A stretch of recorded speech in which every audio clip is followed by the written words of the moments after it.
Good morning, everybody. Welcome back to Cilinix Crypto. Hope you're all doing great, and welcome to this new video on Fetch. I wanted to do a quick video on that. Fetch has been one of the best performers after the flush we got yesterday. So basically what happened yesterday is that the markets were over leveraged. Most of you already knew this. If you watch my videos, you knew this, all right? But the markets were very over leveraged. So what's going to happen at some point of time, especially when Bitcoin retests its previous all-time high, is you're going to get a big drop down. All right, so that is what happened. Now, Fetch itself was also very over leveraged, which you can also see right here. If we look at the funding rates that Fetch had, ridiculously high, but Fetch recovered very well. And right now, I mean, the funding rates for Fetch never really normalized. So right now, if you're long on Fetch, you still pay a lot. All right, so that's the situation. But the reason is, and I've said this before, but I do think it's very important to know, so that's why I'll repeat it. But AI in crypto is a huge narrative already, but it's going to be even bigger. I still think it has a lot of potential, and with every development we make in AI cryptos will pump. So if you look at Fetch right now, for example, at a $1.6 billion market cap, that's definitely not low.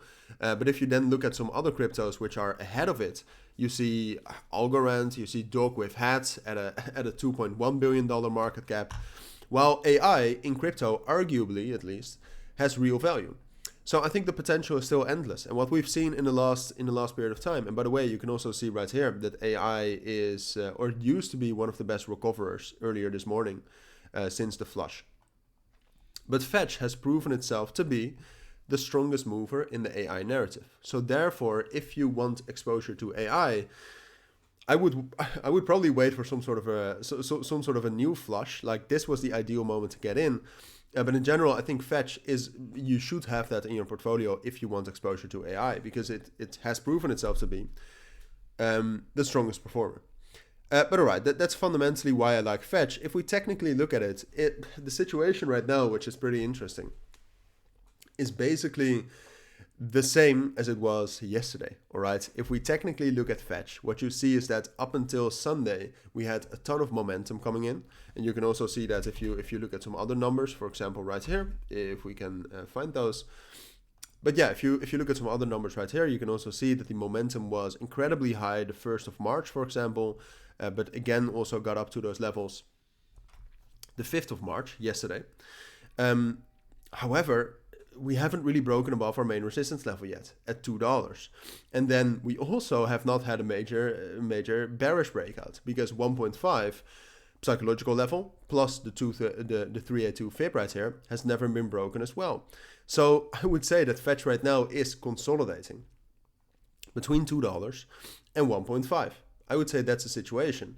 And look, if I have to say that we're going to get a breakout, it's obviously going to be a bullish breakout, all right? In these market circumstances and with the way that AI has been performing in crypto in the last period of time, I think that bullish breakout is most likely. However, if you think the market structure is a consolidation right now, if you agree with me on that, it's always most likely that the current market structure holds. And then what we see is that Fetch has gained a lot of momentum, but the momentum right now is basically at the same levels as it was the last two times when we also did not were not able to break out. So sure, we can break out here, but I do think we need some more confirmation.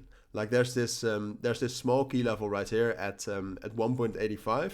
I would say that Fetch has a possibility to break above $2 and rally up to 2.25 and potentially 2.5. Those are my next two price targets. If that level at 1.85 holds, and if from there, and that's the main question, but if from there we can actually break above $2, then that's the final thing that needs to happen. In general, if Fetch breaks above $2, that's a breakout and we're going up higher. But at this moment, I actually think it's more likely that we'll just drop back down and consolidate. But keep an eye out for that, all right? Those are my thoughts. That's what I think you need to know for now. If you do have any questions, let me know down in the comments. But for now, thank you for watching. Take care and bye.